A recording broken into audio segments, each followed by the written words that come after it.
دوستو، ایک لفظ ہے ظلم، ستم، جبر. یہ انسانوں کے لیے بڑا تکلیف کا باعث ہوتا ہے. جس کے ساتھ زیادتی ہوتی ہے اس کا دل پوری طرح ٹوٹ جاتا ہے، اس کی روح کے اندر زخم ہو جاتے ہیں، اس کا باطن پوری طور پر توڑ پھوڑ کا شکار ہو جاتا ہے. کسی بھی صورت ظلم اور زیادتی کسی بھی مذہب میں اور کسی بھی اخلاقی معاشرے میں روا نہیں ہے. اور پھر دین اسلام جو دین رحمت ہے، جو دین کرم ہے، جو دین درگزر ہے، وہ تو اپنے ماننے والوں کو اس بات کی خاص تلقین کرتا ہے کہ وہ اپنی زندگی میں ہر قسم کی زیادتی سے، ہر قسم کے ظلم سے اپنے آپ کو اور اپنے ہاتھوں کو بچا کے رکھے. یہ جو ظلم اور زیادتی کسی بھی صورت میں ہوتی ہے، یہ تکلیف کا باعث ہوتی ہے. اسلام چونکہ دین رحمت ہے تو وہ اپنے ماننے والوں کو اس بات سے سختی سے منع کرتا ہے کہ کسی بھی قسم کی کسی کے ساتھ کوئی زیادتی نہ کی جائے، کوئی ظلم نہ کیا جائے. وہ ظلم ہتھیار سے لے کر رویے تک کوئی بھی ہو، آپ کے لہجے کی زیادتی ہو، آپ کے لفظوں کی زیادتی ہو، کوئی بھی ہو، کسی کو تکلیف نہ پہنچائی جائے، اذیت میں مبتلا نہ کیا جائے. میرے بھائیوں، آج اس معاشرے میں ہم وقت گزار رہے ہیں، اس میں ظلم اور زیادتی تیزی سے بڑھتی چلی جا رہی ہے. ہمارے سماجی ماحول کے اندر حق دبا لینا، ظلم کرنا، جبر کرنا، لوگوں پر الزام تراشیاں کرنا، عزتوں پر حملے کرنا، لوگوں کے بارے میں اپنا رویہ اس طرح کا کرنا کہ جس سے ان کو تکلیف ہو، یہ ہمارا معمول بن گیا. یاد رکھیے گا، جو دھلے ہوئے اور اجلے ہوئے چہرے ہوتے ہیں نا، ان پر ذرا سی بھی گرد بوجھ بنتی ہے. جو سفید کپڑے پہنے ہوئے لوگ ہوتے ہیں ان پر چھوٹا سا دھبا بھی دکھائی دیتا ہے. ہم مسلمان ہیں، ہمارے کپڑوں سے زیادہ ہماری روح اجلی ہوا کرتی ہے، ہمارے چہرے سے زیادہ ہمارا دل صاف ہوا کرتا ہے. میرے بھائیوں، زیادتی نہیں یار، تکلیف نہیں. یہ جو ہمارا مزاج بن گیا ہے نا کہ کوئی نہ کوئی، میں آپ کی خدمت میں عرض کروں، پہلے تو لوگ دو بدو لڑائی کر لیتے تھے، اپنا غصہ نکال لیتے تھے. اب تو ہم جس دور میں ہیں یہاں لوگ سازش کرتے، تکلیف دینے کے نت نئے بہانے تراشتے. لوگ اب شرارتوں کے ساتھ، لفظوں کے ساتھ، جملوں کے ساتھ روحوں کو زخمی کرتے. یاد رکھیے گا، نبی رحمت صلی اللہ تعالی علیہ وسلم نے فرمایا کہ رب فرماتا، لوگوں میں نے اپنی ذات پر ظلم کو حرام قرار دے دیا ہے. مالک و قادر مطلق ہو کر کریم فرماتا ہے میں کسی پر ظلم نہیں کرتا، اور تمہارے درمیان بھی ظلم کو حرام قرار دیتا ہوں، کسی پر زیادتی نہ کرنا. میں کیسے آپ کو بتاؤں کہ بہویں دروازوں سے لگ کے رو رہی ہیں. بہو کا باپ صلح کرانے گیا ہے تو وہ روتا جا رہا ہے اور روتا آ رہا ہے. جس کے ہاتھ کوئی سرا آیا ہے کسی کی ڈور کھینچنے کا، پھر اس نے کم نہیں کی. کسی شخص کا کہیں ہاتھ پڑتا تھا، وہ طاقتور تھا تو اس نے پھر کمزور کو لتاڑنے میں، گھسیٹنے میں کوئی کسر نہیں چھوڑی. مومن کی یہ شان نہیں. مومن کا مقام تو یہ ہے کہ نبی پاک صلی اللہ علیہ وسلم سے پوچھا گیا، حضور فرماتے حضرت موسیٰ علیہ السلام نے اللہ سے پوچھا، مالک تیری بارگاہ میں معزز کون ہے؟ بڑے لوگ بڑی جگہوں پہ معزز ہے، کوئی خاندان میں معزز ہے، کوئی قبیلے میں معزز ہے، کوئی علاقے میں معزز ہے، کوئی اپنے شعبے میں بڑا معزز ہے. اے اللہ تیرے حضور معزز کون ہے؟ تو حضور فرماتے، رب کریم نے حضرت موسیٰ علیہ السلام سے فرمایا ہے میرے کلیم، جس کے پاس بدلہ لینے کی طاقت ہو اور پھر بھی اپنے بھائی کو معاف کر دے، رب کی نظر میں اس کی بڑی عزت ہے. وہ بڑا قابل تکریم ہے، وہ بڑا قابل اعزاز ہے. وہ طاقتور تھا، صاحب حیثیت تھا، اینٹ کا جواب پتھر سے دینے کی طاقت رکھتا تھا، وہ تہ و بالا کر سکتا تھا. لیکن کیا کیا اس نے کہ وہ جب قادر آیا، غالب آیا، اس نے معاف کر دیا اللہ کی رضا کے. تو ظلم نہیں، جبر نہیں، زیادتی نہیں، تکلیف نہیں.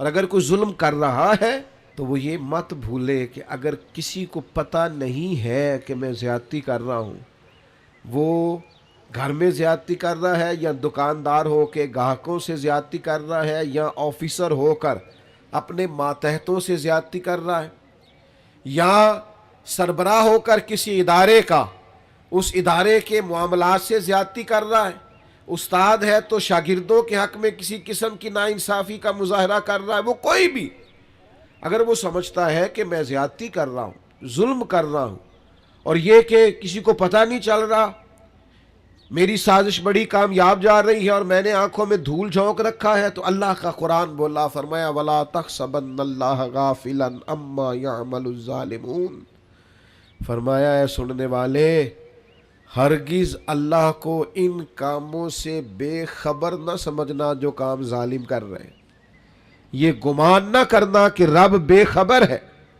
یہ وَلَا تَحْسَبَنَّ اللَّهَ غَافِلًا، اللہ کو غافل نہ جاننا، معاذ، یہ گمان نہ کرنا کہ اللہ بے خبر ہے ان کاموں سے جو کام ظالم کر رہے ہیں، تو یا اللہ اگر تو باخبر ہے اور اگر آشنا ہے اور حقیقتاً ہے اور یقیناً ہے اور ایمان ہے کہ ہے، تو پھر ظلم ہوتا جا رہا ہے، پھر جبر ہوتا جا رہا ہے۔ تو اللہ کریم نے فرمایا انما یؤخرہم لیوم تشخص فیہ الابصار، فرمایا رب انہیں اس دن کے لیے مہلت دے رہا ہے جس دن پھر آنکھیں کھلی کی کھلی رہ جائیں گی، اس قیامت کے دن تک کے لیے اللہ مہلت دے رہا ہے جس دن پھر نگاہیں پھٹ جائیں گی، آنکھیں کھلی کی کھلی رہ جائیں گی۔ دوستو یاد رکھنا، ظلم کی 3 قسمیں، شرک بھی ظلم ہے، قرآن مجید نے کہا ان الشرک لظلم عظیم، بے شک شرک بہت بڑا ظلم ہے، یہ اللہ کے ساتھ زیادتی ہے کہ مالک اللہ ہو، خالق اللہ ہو، رازق اللہ ہو، قادر اللہ ہو، اور انسان اس کے ساتھ شریک ٹھہرائے۔ ایک تو یہ شرک ہے، ایک شرک اپنی ذات پر بھی شرک ہوتا ہے، جو لوگ گناہ کرتے ہیں نا، جو لوگ اللہ کی نافرمانی کر کے اپنے لیے دوزخ اکٹھی کرتے ہیں، وہ اپنی جان پر ظلم کرتے ہیں، گناہ کر کے، زیادتی کر کے، اللہ کی نافرمانی کر کے۔ قرآن مجید نے کہا وَمَن يَتَعَدَّ حُدُودَ اللَّهِ فَأُولَٰئِكَ هُمُ الظَّالِمُونَ، فرمایا وہ جو اللہ کی حدوں کو توڑتے ہیں وہ ظالم ہیں، اپنی جان پر ظلم کر رہے، وہ اپنے ساتھ زیادتی کر رہے۔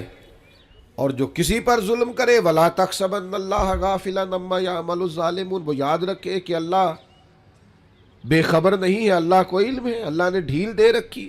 نتیجہ کیا نکلے گا؟ نتیجہ یہ نکلے گا جو تھوڑی سی بھی زیادتی کر رہا ہے نا، اسے 3-4 نقصان ہوتے ہیں۔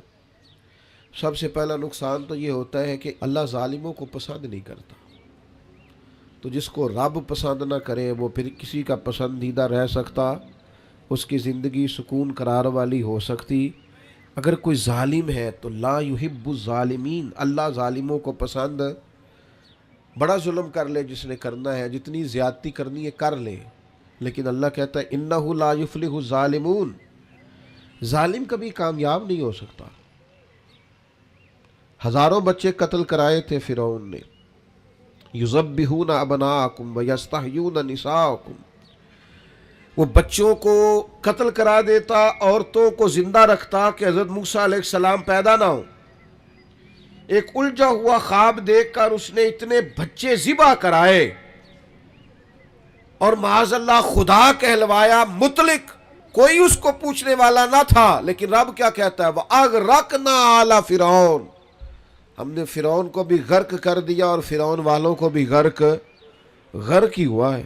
کامیاب ظالم کبھی کامیاب، ایک بہت بڑی سزا ہے ظالم کے لیے، اور میرا خیال ہے اس سے زیادہ سزا نہیں ہو سکتی جو میں اب بیان کرنے لگا ہوں۔ واللہ لا یہدی القوم الظالمین، اللہ فرماتا ہے یہ جو ظالموں کی قوم ہوتی ہے نا، اسے اللہ ہدایت نہیں دیتا۔ اوئے ہوئے ہوئے، ظالموں کو اللہ ہدایت، یہ اس کا فیصلہ ہے۔ تم زیادتی کر رہے ہو، ظلم کر رہے ہو، اندھے ہو جاؤ گے، تمہارا شعور چھین لیا جائے گا، تمہیں یہ پتہ ہی نہیں چلے گا کہ ہم کتنا بڑا جبر کر رہے ہیں، تمہاری وہ صلاحیتیں سلب کر لی جائیں گی، سوچنے کی، سمجھنے کی۔ بہت ساری ڈگریوں کے باوجود بھی بہت سارے علم کے باوجود بھی، بہت ساری تعلیم کے باوجود بھی گمراہ کے گمراہ رہ جاؤ. کیوں؟ کہ واللہ لا یہدی القوم الظالمین، اللہ ظالموں کی قوم کو ہدایت. اور انسان کے پاس ڈگری ہو اور شعور نہ ہو، طاقت ہو شعور نہ ہو، مال ہو شعور نہ ہو، اس کے پاس سارا کچھ ہو اور وہ گمراہی میں بھٹکتا پھرے، یہ کچھ چھوٹا نقصان ہے؟ میرے بھائیوں یاد رکھیے گا، رب فرماتا ہے اللہ ایک تو ظالموں سے اللہ ظالم کو پسند نہیں کرتا، ظالم کبھی کامیاب نہیں ہوتا، اور فرمایا ظالموں کو اللہ ہدایت. یہ بہت بڑی سزا ہے کہ انسان ظالم ہو، جابر ہو اور اسے ہدایت نصیب نہ ہو. یہ بہت بڑی سزا ہے. اب ہوتا کیا ہے؟ ظلم کرتا کیا ہے؟ اللہ کے حبیب علیہ السلام نے فرمایا ظلم نہ قیامت والے دن بہت سارے اندھیروں کا باعث بنے گا. تم نے بڑی پاکیزہ زندگی گزاری ہوگی لوگوں کے سامنے، بڑی آسودہ تم نے وقت گزارا ہوگا، اچھے لباس پہنے ہوں گے، بڑی گاڑیوں میں گھومے ہوں گے، اور ممکن ہے کہ تم نے بڑے کشادہ گھروں میں وقت گزارا ہو، لیکن اگر کہیں تم سے ظلم ہوا ہے، زیادتی ہوئی ہے، تو قیامت والے دن یہ تمہارے لیے تاریکی ہے. ساری صلاحیتوں کے باوجود صبح قیامت یہ تمہارے لیے اذیت کا باعث. اپنے آپ کو روکیں، اپنے آپ کو سمجھائیں. ہم نہ جاتے جاتے بھی کئی دفعہ ایسی بات کہہ جاتے ہیں جو بات درست. میں آپ سے عرض کروں، سڑک پر چلتے ہوئے میں نے خود دیکھا ہے، چونکہ مجھے بہت سفر کرنا پڑتا ہے، میں نے خود دیکھا ہے کئی دفعہ گاڑی چلانے والے ڈرائیور کی غلطی نہیں ہوتی، ماحول ایسا بن جاتا ہے، لیکن لوگوں کا جو رویہ ہوتا ہے، جو گفتگو کا انداز ہوتا ہے.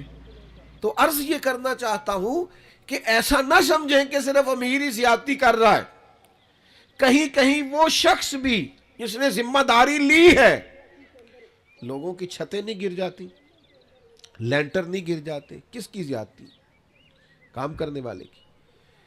تو اپنے اپنے شعبے میں، اپنی اپنی جگہ، اپنے اپنے ماحول میں لوگ غیر ذمہ دار ہوتے ہیں، زیادتی کرتے ہیں، اس کا نقصان ہوتا ہے. تو میرے عزیز یاد رکھیے گا، زیادتی نہیں. اللہ کے پیارے رسول صلی اللہ تعالی علیہ وسلم نے فرمایا آپس میں ایک دوسرے پر ظلم نہ کرو، ورنہ تم دعائیں کرو گے تو اللہ تمہاری دعائیں قبول نہیں کرے گا.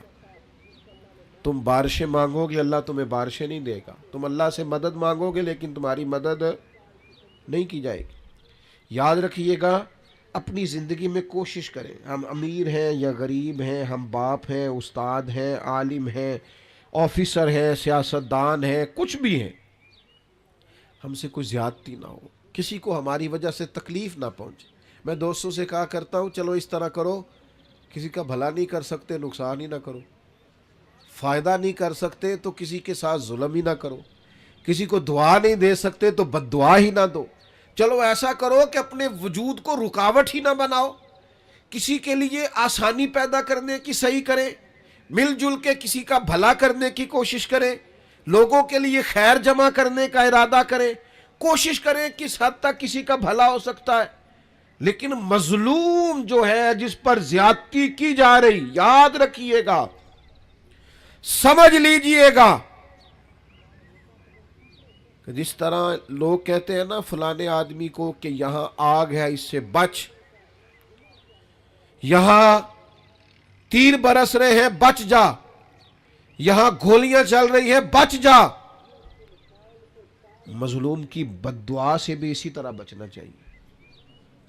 جب لوگ کسی کو اتنا مجبور کر دیتے ہیں نا کہ بے بس ہو جائے اور وہ اور کسی سے کچھ نہ کہہ سکے، جب وہ اس بات پر مجبور ہو جائے کہ اب کسی کو کچھ نہیں کہہ سکا اور پھر وہ رو کے رب کے حضور عرض کرے، اس وقت سے بچے، مظلوم کی بد دعا سے بچے. حضرت معاذ ابن جبل رضی اللہ تعالیٰ عنہ کو نبی پاک صلی اللہ تعالیٰ علیہ وسلم نے یمن کا گورنر بنایا تھا، اور جب رسول اللہ صلی اللہ تعالیٰ علیہ وسلم انہیں یمن بھیج رہے تھے نا، تو حضور نے ایک نصیحت فرمائی، فرمایا یاد رکھنا تم گورنر بن کے جا رہے ہو، مظلوم کی بد دعا سے بچنا، اس لیے کہ مظلوم کی بد دعا اور اللہ کے درمیان کوئی رکاوٹ نہیں ہوتی. فوراً قبول ہو جاتی۔ آج آپ یقین کریں کتنی ساری جگہ ہیں، کتنی ساری زمینیں ہیں جن پر ناجائز قبضے ہیں، اور بڑی آسانی کے ساتھ لوگ زیادتی کرتے، جبر کرتے، چھوٹی چھوٹی باتیں ہیں، بس وہ پڑوسی کو جگہ نہیں بیچنے دینی، وہ اپنی بیچ رہا ہے، اس کو روک دیا ہے، اس پر جبر ہو رہا ہے، اس بیچارے کو مجبوری ہے، اس کو کہیں جانا ہے، اور پھر میں نے ایسا بھی دیکھا ہے کہ کوئی شخص مجبور ہے، وہ جگہ بیچنا چاہتا ہے، دوسرے نے اس پر کوئی سٹے لیا ہوا ہے، اب اس کی قیمت گر گئی، اب وہ بیچارہ اور آزمائش میں آ گیا۔ نبی رحمت نور مجسم شفیع معظم صلی اللہ علیہ وسلم نے فرمایا جس نے کسی کی بالشت بر زمین پر قبضہ کیا ناجائز، ایک بالشت، ایک گٹ، اللہ قیامت والے دن 7 زمینوں کا طوق بنا کے اس کے گلے میں ڈال دے گا۔ ایک حدیث میں فرمایا 7 زمینوں میں دھنسا ڈالے گا۔ کیوں ناجائز قبضے کرتے؟ انسان کے لیے صرف 2 گز زمین کی ضرورت ہے جس کا وہ اصل مالک ہوتا ہے قیامت تک، جس میں رہنا ہے، لیکن ہمارے ہاں چھوٹی چھوٹی چیزوں پر لوگ ایک دوسرے کا ساتھ زیادتی کرتے ہیں۔ اور بھائیوں، اگر بادشاہ چاہتے ہیں نا ان کے محل سلامت رہے تو وہ کوشش کرے کسی کی جھونپڑی کو تکلیف نہ دے۔ اگر وہ چاہتے ہیں نا ان کے بڑے بڑے مینار قائم رہیں تو وہ کبھی بھی کسی غریب کی کٹیا گرانے کا خیال اپنے دل سے نکال دے۔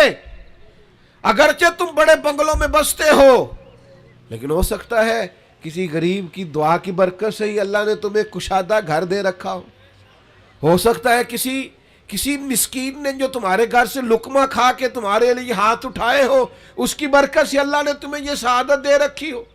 تو بھائی ظلم نہیں، زیادتی نہیں۔ نبی پاک صلی اللہ تعالی علیہ وسلم نے ارشاد فرمایا کہ رب فرماتا ہے 3 طرح کے لوگ ایسے ہیں قیامت کے دن میں، اللہ فرماتا ہے میں ان کے خلاف کھڑا ہوں گا، میں ان لوگوں کا مخالف ہوں گا، اور 3 طرح کے لوگ ایسے ہیں میں ان کا وکیل بنوں گا۔ یہ حدیث صحیح بخاری میں موجود ہے۔ اللہ فرماتا ہے جس نے میرے نام پر وعدہ کیا اور پھر وعدہ خلافی کی، میں اس کا فریق بنوں گا، اس سے پوچھوں گا۔ اور جس نے کسی آزاد کو بیچ کر قیمت کھا لی، غلام بنا ڈالا، قیامت میں اس کا فریق بنوں گا۔ اور سننا،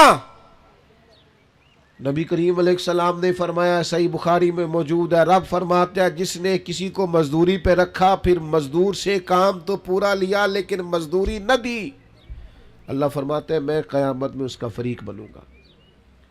آپ یقین کریں مجھے مکے اور مدینے میں لوگ تڑپتے اور روتے ہوئے ملے ہیں کہ حضرت صاحب محنت کی ہے، مزدوری کی ہے، پر مالک نے پیسے نہیں دیے، تنخواہیں کھا گیا، گھر چھوڑا ہے، بچے چھوڑے ہیں، پردیس میں بیٹھے، لیکن لوگ سمجھتے ہی نہیں۔ جہاں بھاگ جا جگہ سے ملتے ہیں لے لے، ہاں ملتے ہیں، کیوں نہیں ملتے، یہ ملیں گے۔ انما یؤخرہم لیوم تشخص فیہ الابصار، یہ تمہیں قیامت میں دینے ہیں۔ تم نے کہا جاؤ جہاں سے ملتے ہیں لے لو، ملتے ہیں، رب دیتا ہے اور اپنے فضل سے دیتا ہے، اور وہ دے گا اور تم دیکھو گے تمہیں دینے پڑیں گے۔ یاد رکھیے گا مظلوم کے ساتھ زیادتی بالکل نہیں، قطعاً نہیں۔ اور مظلوم کوئی بھی ہو، کسی طرح کا بھی ہو، ذمی ہو، کسی مسلمان ملک میں رہتا ہو لیکن کافر ہو، اس کے ساتھ بھی زیادتی کی اجازت اللہ کے پیارے رسول صلی اللہ تعالی علیہ وسلم نے فرمایا جو شخص کسی ذمی پر ظلم اور زیادتی کرے یا اس سے اس کی طاقت سے زیادہ کام لے یا اس کی کوئی چیز اس کی مرضی کے بغیر لے، تو فرمایا قیامت کے دن میں اس ذمی کافر کا وکیل بن کے گویا اپنے امتی پر مقدمہ کروں گا۔ کیوں زیادتی کی تم نے؟ کیوں ظلم کیا؟ میرے بھائیوں ہمیں نا حساس ہونا پڑے گا، تھوڑا سا ان چیزوں کو سمجھنا پڑے گا۔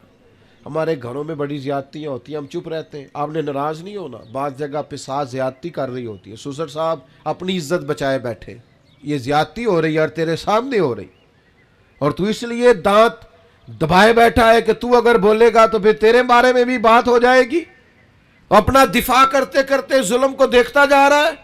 ہمارا دوست اپنے ملازم پر زیادتی کر رہا ہوتا ہے، ہمیں خبر ہوتی ہے، لیکن ہم کہتے ہیں مجھے کیا لگے، میرے تعلقات تو ٹھیک چل رہے ہیں نا۔ ہمارے اڑوس پڑوس میں بہت سارے لوگ ظلم کا، جبر کا، زیادتی کا بازار گرم کیے ہوئے ہوتے ہیں، لیکن ہم گونگے بنے رہتے ہیں، جان بوجھ کے اندھے بہرے بنے رہتے ہیں۔ ہم ہاتھ روک سکتے ہیں۔ اللہ کے حبیب علیہ السلام نے فرمایا ظالم کی بھی مدد کرو اور مظلوم کی بھی مدد کرو۔ میرے عزیز یاد رکھیے گا، حضور علیہ السلام نے فرمایا اپنے بھائی کی مدد کرو، چاہے ظالم ہو چاہے مظلوم ہو۔ تو فوراً صحابہ نے عرض کی یا رسول اللہ صلی اللہ تعالیٰ علیہ وسلم، مظلوم کی مدد تو سمجھ میں آتی ہے، یہ ظالم کی مدد کیسے کرے؟ اللہ کے حبیب نے فرمایا اسے ظلم سے روک دو، یہی اس کی مدد ہے۔ اسے سمجھا دو کہ بھئی یہ تو زیادتی کر رہا ہے، یہ تو غلط کر رہا ہے، اس سے تو اپنے لیے دوزخ کٹھی کر رہا ہے، اسے سمجھا دو، قائل کر دو، اسے اس ظلم سے روک دو، بڑی مدد ہے، اس کی دنیا اور آخرت بچ جائے گی۔ اسے قائل کرو، تھوڑی دیر کے لیے آپ کو برا بھلا ہی کہے گا نا، ہمارا مخالف ہی ہو جائے گا نا، کوئی حرج نہیں۔ بندہ مخالف ہو جائے اور اللہ راضی ہو جائے تو یہ سودا مہنگا ہے، یہ تو بڑا سستا سودا ہے، بندہ مخالف ہو جائے اور اللہ راضی ہو جائے، اس میں کیا حرج؟ اس لیے مدد کرے اور خوب مدد کرے۔ میں آپ کی خدمت میں عرض کروں، یہ جو ظلم ہوتا ہے نا، یہ بھولتا نہیں۔ تھوڑی سی بھی زیادتی کسی کے ساتھ ہونا تو اس بندے کو بھولتی یاد رہتی۔ جب قیامت میں غریبوں کو اللہ اختیار دے گا کہ ان لوگوں کو بلاؤ جنہوں نے زیادتیاں کی تھی، تو پھر غریب اس دن طاقتور ہوں گے خدا کے فضل سے، تمہیں کٹہروں میں کھڑا کیا جائے، اس لیے مارا تھا۔ میں آپ کی خدمت میں عرض کروں، چھوٹی چھوٹی چیزیں لوگ دبا لیتے ہیں، آپ یقین کریں واپس نہیں کرتے، اور پھر لفظ کیا ہے، جا جہاں سے ملتی ہے وہاں سے لے لے، جہاں سے تجھے میسر آتی ہے وہاں سے جا کے۔ اللہ کے رسول صلی اللہ علیہ وسلم نے فرمایا، یہ سنن ابو داؤد میں بھی حدیث موجود ہے اور دیگر جگہوں پر بھی موجود ہے، حضور فرماتے ہیں اللہ تعالیٰ دنیا میں کسی گناہ کی سزا اتنی جلدی نہیں دیتا جتنی جلدی ظلم اور قطع رحمی کی سزا دیتا ہے۔ آخرت میں جو عذاب ہوگا وہ الگ ہے، لیکن دنیا کے اندر اتنی جلدی کسی جرم کی سزا نہیں ملتی جتنی جلدی سزا ظلم کی ملتی۔ مکران شاہ تھا نا، بادشاہ تھا وقت کا، تو سیر کا بڑا شوقین تھا، سیر پہ گیا ہوا تھا، تو بہت ساری فوج بھی ساتھ جاتی تھی، سپاہی ساتھ جاتے تھے۔ اس کے سپاہیوں نے کیا کیا، ایک بوڑھی عورت کی گائے جبرن ذبح کر کے نا کھا لی۔ اب وہ بوڑھی نے جب بات کی تو انہوں نے ڈانٹ دیا۔ جس دن بادشاہ نے واپس جانا تھا، کسی طریقے سے ایک پل تھا، دریا کے اوپر سے گزرتا تھا، دریا کے اس پار جنگل تھا جہاں کچی بستیاں تھیں، وہاں اس بوڑھی کی گائے ذبح کر کے وہ کھا گئے۔ تو بادشاہ جب پل سے گزر رہا تھا نا، تو بوڑھی پل کے اندر کہیں چھپ کے بیٹھ گئی۔ جب بادشاہ کی سواری گزری نا، تو بھاگ کے آ کے اس نے گھوڑے کی لگام تھام لی، کہنے لگی مکران شاہ ٹھہر جا، رک ذرا، میرے اوپر ظلم کر کے ایسے جا رہے تو؟ بادشاہ کہتا ہے بڑا طاقتور تھا، لیکن بوڑھی نے جملہ کہا، چکرا کے زمین پہ گرا اور تڑپ گیا بادشاہ وقت۔ بوڑھی کہنے لگی میں بیوہ بے اولاد ہوں، تیرے سپاہی میری گائیں ظلمن جبرن ذبح کر کے کھا گئے ہیں، اس پل پر چھپ کے بیٹھی تھی، میں نے بڑی مشکل سے تیرا گھوڑا روکا ہے، لگام تھامی ہے، بس ایک سوال کا جواب دے کہ میری گائے کا حساب اس پل پہ دینا ہے کہ پل صراط پہ دینا ہے، ابھی فیصلہ کر، یہاں دینا یا وہاں۔ بادشاہ چکرا کے زمین پہ گرا، رویا، کہنے لگا نہیں میں پل صراط پہ حساب نہیں دے سکتا، تو یہی حساب لے لے، وہ مشکل ہے، بلاؤ سپاہیوں کو، او بھائیو حساب تو دینا ہے، آج کے پل پہ نہ دو گے تو پل صراط۔ اور ایک اور بہت بڑا ظلم ہم کرتے ہیں، زمین پہ قبضہ، مال پہ قبضہ، عزتوں پہ حملہ، راز نہ ہونا۔ ہمیں عادت ہو گئی ہے غیبت کرنے کی۔ میں ایک جگہ پہ گیا ہوا تھا، تو ایک صاحب مجھے کہنے لگے جی یہ جس مسجد میں آپ آئے ہیں نا، اس مسجد کے مولوی صاحب اور کمیٹی کے ساتھ مل کے بڑے پیسے کھا گئے مسجد کے۔ اتنی مجھے تکلیفات باتوں کا بڑا غصہ آتا ہے۔ میں نے اسے کہا کہ آپ نے کتنے دیے پیسے؟ کہنے لگا جی نہیں میں تو نہیں دیتے لوگوں نے دیتے نہیں. تو میں کہ یار آپ ہی لوگ کی پوچھ لیں گے تو کیوں ایڈا پریشان ہے.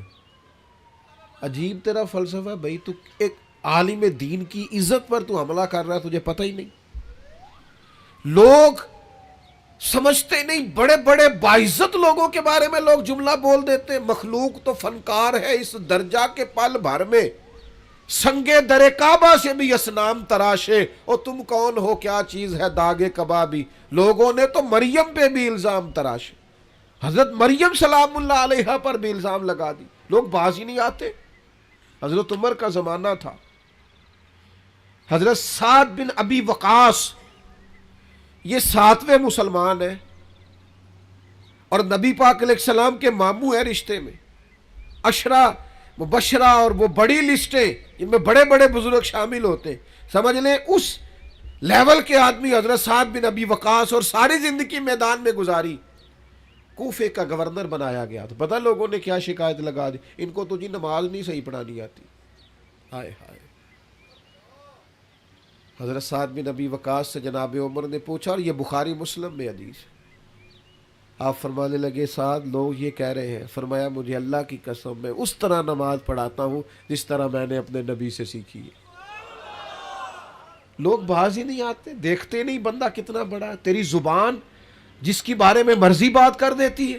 حضرت سعد بن ابی وقاص رضی اللہ تعالیٰ عنہ سے کے بارے میں جب شکایات آئیں کوفہ سے, تو حضرت عمر نے بندہ بھیجا, فرمایا تفتیش کرو. جس جس جگہ لوگ گئے, صحابہ گئے تفتیش کرنے, معلومات کرنے, حقیقت پوچھنے, ہر ایک نے جناب سعد کے لیے دعا کی. کہاں اتنا اچھا آدمی. لیکن ایک شخص تھا اسامہ بن قتادہ, ابو سعدہ, وہ کھڑا ہو گیا. اس نے 3 باتیں کی. کہنے لگا جی دیکھیں کتنے بڑے آدمی کی عزت پر حملہ کر رہا ہے, کتنا بڑا ظلم کر رہا ہے. کہنے لگا جی ایک تو یہ لوگوں کو جنگ میں بھیج دیتے, خود نہیں جاتے. ایک مال غنیمت صحیح تقسیم نہیں کرتے. ایک فیصلے ٹھیک نہیں کرتے. حضرت سعد بن ابی وقاص 7ویں مسلمان, نبی پاک کے ماموں, قربان جائے. حضرت سعد کو بڑی تکلیف ہوئی. جب عزت دار آدمی کے بارے میں لوگ بات کرتے ہیں دل ٹوٹ جاتا ہے. تڑپ گئے اور عرض کرنے لگے, یہ بخاری مسلم کی صحیح حدیث جید سند کے ساتھ حدیث عرض کر رہا ہوں. حضرت سعد بن ابی وقاص اللہ کے حضور عرض کرنے لگے, مالک اگر یہ بندہ جھوٹا ہے نا تو اس نے میرے بارے میں 3 باتیں کی ہیں, میں بھی 3 بد دعائیں اسے دیتا ہوں. اللہ ایک اس کی عمر لمبی کر دے, ایک اس پر محتاجی غالب کر دے, ایک اسے فتنوں میں مبتلا کر دے. لوگ کہتے ہیں اس کی اتنی لمبی عمر ہو گئی تھی کہ یہ بھویں اس کی جھک گئی تھی اور گلیوں میں مانگتا پھرتا تھا. بڑھاپا تھا, چلا نہیں جاتا تھا, لیکن معاذ اللہ فتنے کا یہ حال تھا, اس حالت میں بھی لڑکیوں کو چھیڑتا. لوگ لانتے برساتے, کہتے تو کیا کرتا ہے. تو کہنے لگا لوگوں تمہیں پتہ نہیں, مجھے جناب سعد بن ابی وقاص کی بد دعا لگ گئی ہے.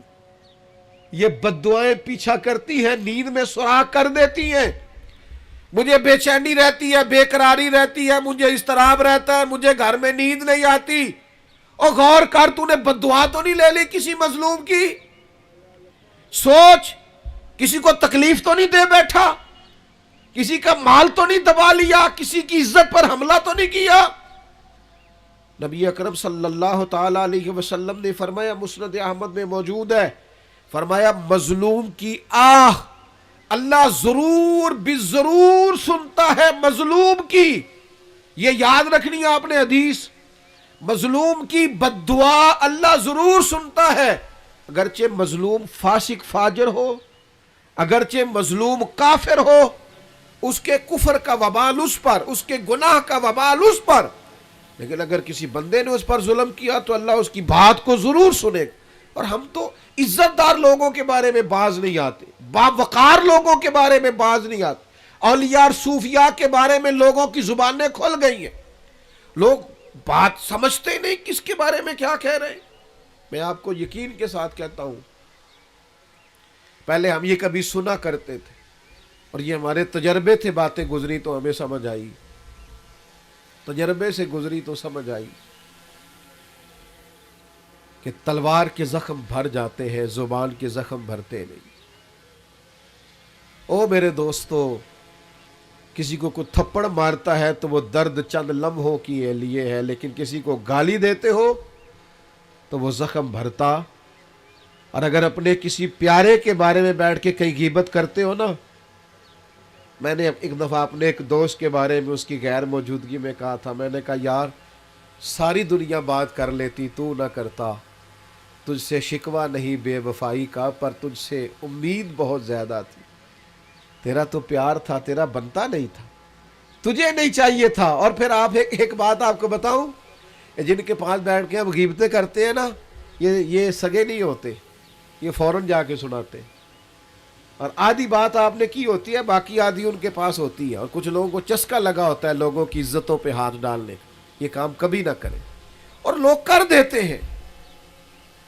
میں نے اپنی زندگی میں دیکھا ہے ایسے واقعات۔ ایک بات آپ مجھے بتائیے، اتنا بڑا مجمع ہے، وہ تا حد نگاہ دوست ہی دوست ہیں، مجھے بتاؤ ہزاروں میں آپ لوگ ہیں، یہاں آج کسی بزرگ آدمی کے بارے میں، اسکول ٹیچر کے بارے میں، پروفیسر کے بارے میں، عالم کے بارے میں کوئی عورت اٹھ کے کہہ دے